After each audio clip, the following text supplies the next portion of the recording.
Hello and welcome to another episode of the Ecommerce Coffee Break. Today we want to talk about retention and why this is the new acquisition. Now everyone knows that acquisition costs are going through the roof and that's not going to change anytime soon. It only gets more expensive. Therefore, retention and keeping customers that you already had is a most important point in every merchant's plan. So to talk about that, I have Danielle Butera with me. Danielle has 10 years of experience in traditional digital and e-commerce marketing agencies prior to joining yotpo in 2021. She now specializes in building and strengthening yotpo's digital marketing agency partnerships by helping SEO, paid media, email, SMS, and CRO teams understand how yotpo can help them achieve their goals for their clients.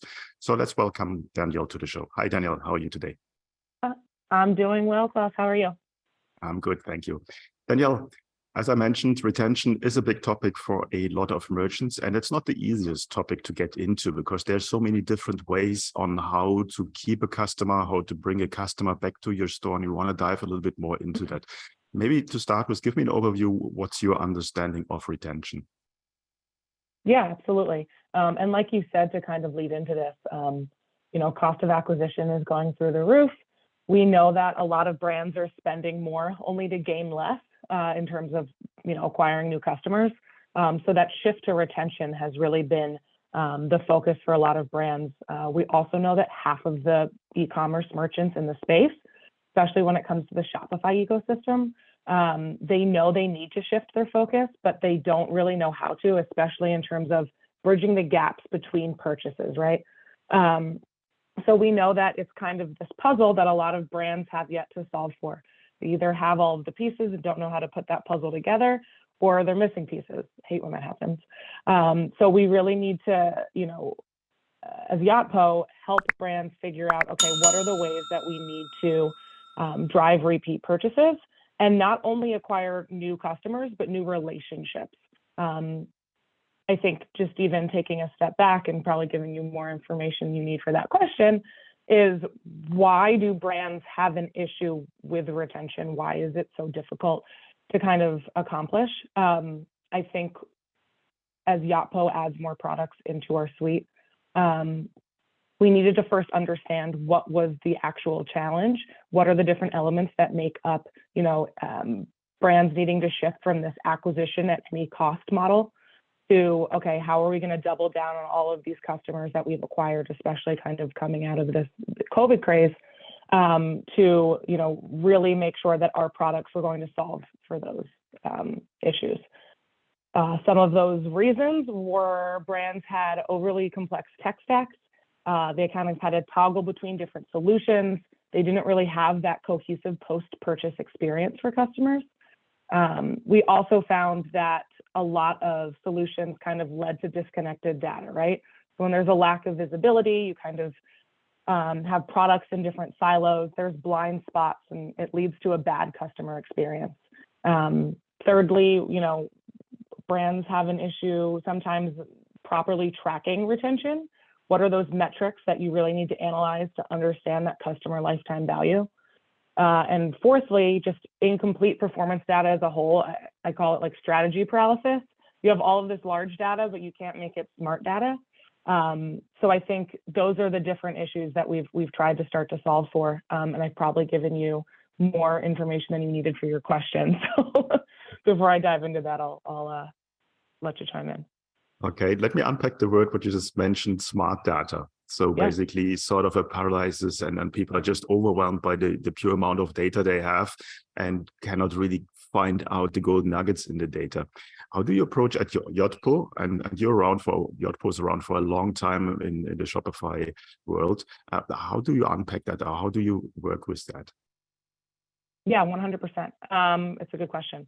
I think it's twofold. So one, the fact that we have this holistic approach to retention, allowing us to have this unified data layer across all of our products. So across reviews, loyalty, SMS, subscription, referrals, you can have all of that data in one place, which is the first step to making sure we have the full picture of that customer journey. So when we have all of this data in one place and we have this consolidated tech stack, it allows us to use our segmentation engine to really personalize engagements at every step in that buying journey. And once we have all of that information in one place, it makes it a lot easier for a brand to then understand customer lifetime value, which I think is still quite a big umbrella topic. So there's different metrics that we think of that all kind of bubble back up into, CLTV.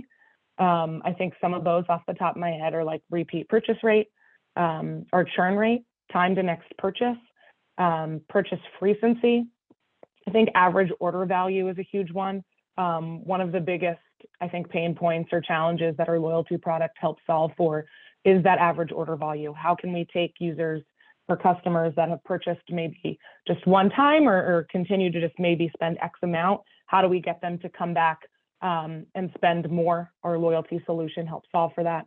And also customer sentiment data. It's great to have people coming in and purchasing, and it's great to get reviews, but what's the sentiment of those reviews? Taking that, feedback from customers is huge and helps us, or helps brands, I should say, really understand the full experience shoppers are having with their brand and strengthening, again, that relationship. So I think those different metrics, and it's best to analyze them when we have, or easiest, I should say, to analyze them when we have, again, all of that data in one place. And overall, just looking at channel growth and engagement. How are the different marketing channels, even outside of what Yotpo might be helping with, performing? Where can we make room for improvement and use Yotpo data to personalize those different channels as well? Mm-hmm. Retention starts with acquisition, in my understanding. So with Yotpo, and a lot of people might know Yotpo as a review app that was in the beginning, but you're much more than this nowadays. And you follow the whole customer journey through a purchase. Give me a bit of an overview where it starts with building up the retention through acquisition, and then the different apps or the different features that you offer for merchants. Yeah, perfect. I think kind of all starts with reviews and our visual UGC product. So think gathering either social content or images and videos from reviews to help brands, customers really see how the product looks and feels on different users. Those products really enable brands to retain customers by making sure that we're ensuring a valuable first purchase.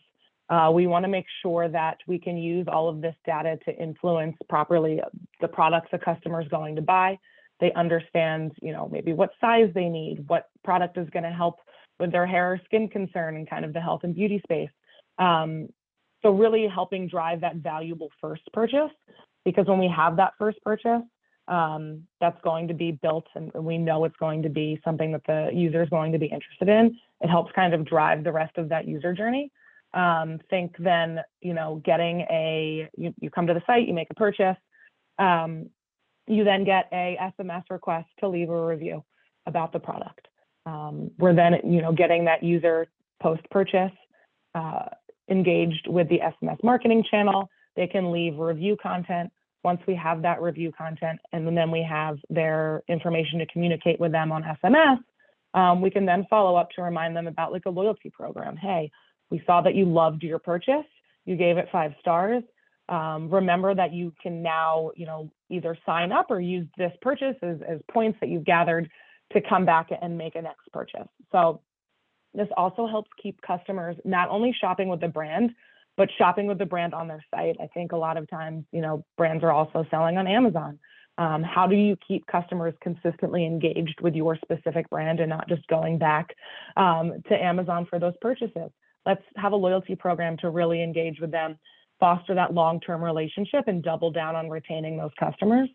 And then, once we have loyal customers that are buying products from us again and again, you factor in subscriptions. I think we kind of live in a microwave society. If you can't get something easily and within 60 seconds, customers are moving on. So being able to have somebody subscribe for a product to come, every month, every 6 months, what have you, it allows a lot of stability for brands to project out purchase rate, repeat purchases, and kind of, again, empower brands to turn loyal customers into lifelong customers. We're building that relationship. We're making it very easy for a customer at the end of the day to keep purchases coming in from the site.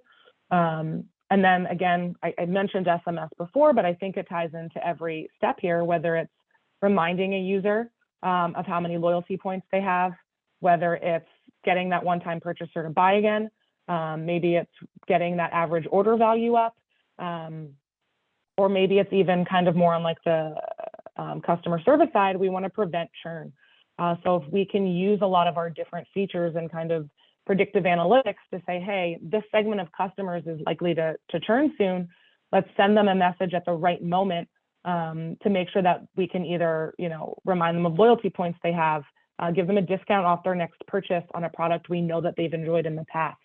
Really tailoring those messages to make sense at the right moment in that buying journey are what's going to kind of keep those customers in a cyclical motion. And that kind of starts with, reviews and works its way through our different product line at every stage in that buying journey. Okay. Now, one of my all-time favorite apps has been acquired a while ago by Yotpo. It's SMS Bump. SMS Bump has made me a ton of money on my own store. And I think SMS is one of the most affordable ways to get people back to your store. Tell me a little bit more about how SMS marketing actually works in regards to retention. Yeah, absolutely. I think it's great to hear that. I actually started at Yotpo within our SMS space. So it's nice to hear that SMS Bump has been successful for you in the past too. But we know from research we've done that, 80% of consumers are going to be more loyal to a brand that delivers tailored experiences.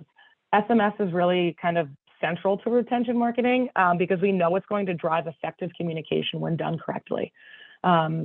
We allow brands to engage with two-way communication, whether it's responding with keyword prompts or just being able to text immediately back to a brand with our platform. I think of this within two buckets as well, whether it's transactional messaging, making sure that we're sending shipping updates, delivery updates, but more so on that marketing side, how are we tying communication to our customers at that right moment in the buying journey? So whether it's, Shopify data that we're taking in, different data that we're taking from our integrations with Klaviyo, from Gorgeous, Zendesk, to make sure that we're having the best experience for a user on SMS. And I talk a lot about our product synergies because it's really what empowers great results on our SMS product.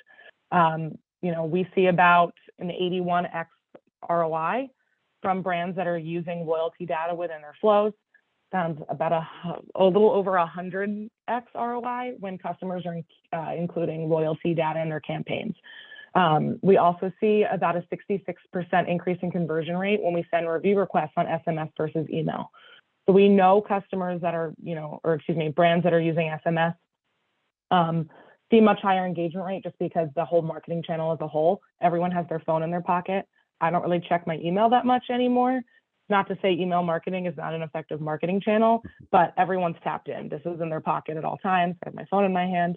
For listeners, it's really important to communicate with customers at that right point. And when we can leverage all of this personalized data, it gives what's automated, quote unquote, a very personalized approach. So our SMS platform really thinks about the marketing channel as one-to-one. We want every message that a customer receives to feel like it was personalized for them and not kind of rely on that batch and blast send mentality. So our customers overall are seeing extremely high ROI because of those different product synergies and integrations.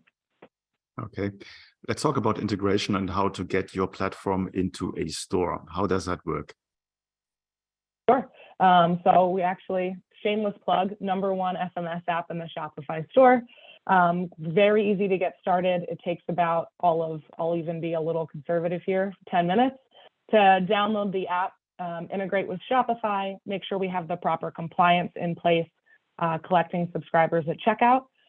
So it really takes about 10 minutes just to integrate on the SMS side. And then you can really just, start collecting subscribers. And once you're ready, we can set up the right flows. You would work with a CSM on the Yotpo side to implement the right strategy, understanding, how and where, I should say, are we going to collect subscribers? What different flows do we want to have live? whether it's, a welcome flow versus abandoned cart. Back in stock is huge, especially thinking of a lot of the shipping delays going on in our world today.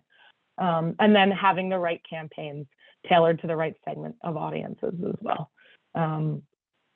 It's also just taking the integration conversation a step further. Something we're working on here, across all of our products. I think about our deepened integration with Klaviyo. We're making it a lot easier to integrate with these other products in a customer's tech stack with one click. So not having to integrate reviews, then loyalty, then SMS with the same tool. Let's do it in one click, get everything integrated, get that data synced so we can get to the good stuff of a marketing strategy. Okay, you just answered the question that I had, is how does it work with the data going from one app to the next one? So that should be automatic at some point. When it comes to pricing, I know there's different levels of pricing that you have. Just give me a rough overview what a merchant can calculate with. For sure. So I'm going to give you kind of a politician answer here. It totally varies for our products. I will say there's definitely, like, addressing an elephant in the room probably for some listeners. We've gotten, a lot of maybe bad press in the past about our products being super expensive. Something that we've launched this year is more affordable, what we call Prime and Gold plans for our reviews and loyalty products, making it a lot easier for maybe newer Shopify e-commerce brands to use our products at a lower cost point, giving them options to pay monthly, extremely cost effective to kind of get started. And then once they really scale up, getting them into our more annual plans. Also, our SMS tool, we've made extremely kind of price competitive, making sure that in terms of usage rates, we are, lost my train of thought there, sorry. We are not worried, making sure our customers aren't worried about carrier fees. I think that's a huge thing. Last July, carriers increased their costs. So we had other SMS platforms in the space seeing almost like 115% increase in usage rate because of those carrier fee hikes. We actually absorb that cost for our customers. So you never have to worry about kind of putting an SMS media budget in place and then having to rebudget once carriers increase costs. So that's something in terms of just pricing that we work on and are proud of. A lot of that has to do with SMS Bump's longstanding relationship with a lot of carriers, making sure that those usage rates can be as affordable as possible. And then on the subscriptions front, one of our newest products, we're making this extremely easy, zero platform fee to get started with our subscriptions. And as of right now, about a 1% charge for your total subscription value over $500. So making it very, very simple for brands to kind of test out these newer products of ours, see how they work, see how they're driving and will drive ROI and repeat purchases at a very low or no barrier to entry there. Okay. Now, I know you work with a lot of big brands like Allbirds, Chubby, Steve Madden, and really well-known names in the space. What are they busy with? Do you have a golden nugget there? What's their focus right now? Because a lot of things are going on. People are talking about recession and inflation. And I think the big brands, because they have so much data, they know where they focus on. Is there anything that you can see where they're specifically focusing on, which might help also smaller merchants? Yeah, that's a great question. I mean, not to drive back to retention, I think a lot of it has to do with making sure that we're retaining customers with ease. We're keeping all of this data in one place. I think a lot of these larger brands that are using multiple products and have this consolidated view of data, if they can take data, make it digestible, and make informed decisions based off of that, it's going to be easiest for them to succeed. So because of our different products, a lot of the feedback that we're getting is, okay, customers that are, or I should say the feedback we're getting from brands is making sure that customers are staying engaged even if they have shipping delays. A lot of customers, in terms of our customers, so brands, are making sure that marketing budget is maybe shifted away from your Googles, your Metas, your TikToks, because they're seeing that 100% increase in customer acquisition costs. So how can we double down more so on the customers that we've gained over the last few years, and focus on channels like SMS, like subscriptions, because it's going to cost a lot less to execute, and we're going to see amazing results from that. So I think making that shift to how can we retain customers and talk to them again at the right moment in that buying journey. So like if we know from all of the data we've collected that we're able to say, hey, this segment of users are likely to churn in the next 90 days. So a lot of our platforms focused on predictive analytics, who's likely to churn, who's likely to purchase, and kind of getting in front of them before they've made up their mind in terms of that churn risk is going to be huge. I think also, I had a point that went completely out of my head, making sure that we are, using, again, that data at the right point in that buying journey is going to be something that even smaller brands can then adapt and make sure that they're really doubling down on, maybe even analyzing, here it comes back to me now, they're using reviews. What are customers saying? What do they want to see more of? What's the feedback that they're getting from review sentiment, so they can really improve their products and make sure that they're doubling down on the customers that they do have, and having them come back, build that relationship, and have it all based off of the feedback that they're gathering across those different community engagement points. Mm-hmm. Makes total sense. I think right now in the economic time we are, it's really important to focus on the most affordable way, and that's your customer, your data that you already have. So whoever did a good job in the past, I think they are better off right now. Not being said, if you start a new business, there's still ways to grow your business, but I think we need to be more careful when it comes to your ad spend there. Danielle, where can people find out more about yotpo? Yeah, absolutely. So yotpo.com, great place to start.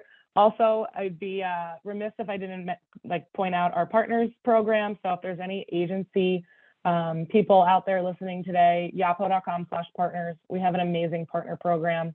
And to learn more, I think, about kind of our retention marketing platform approach, yotpo.com/platform has a lot of different data points on kind of the topics we discussed today as well. Excellent. I will put the links in the show notes, then you're just one click away. Danielle, thank you so much for giving us an overview of what's happening in the world of retention. I would highly recommend all listeners to check your website out. And again, just pointing out, SMS Bump was one, or is still one of my favorite apps. Just I appreciate it. We love to hear putting it out there. Cool. Thanks so much for your time and have a great day. Thank you. You too. Hey, Klaus here. Before you go, I would like to invite you to become part of the e-commerce merchant pro community to get actionable advice from other Shopify merchants who already have achieved what you are aiming for. Our community is a safe place to actively grow your online retail business with the support of the most amazing and helpful group of e-commerce entrepreneurs behind you. Running a Shopify business is tough. Don't do it alone. Join us now. You will find the link in the show notes. Also, if you think your online store has conversion or marketing issues and you would like to have a fresh set of eyes on your business, then drop me an email at klaus@klauslauter.com and let me know a little bit about your business. It might be beneficial for you to have me look over your store, offers, emails, and ads and get an unbiased outside perspective and guidance to help you make most of your online business. Thank you as always for tuning in today. I appreciate you. Until next time, and I talk to you soon.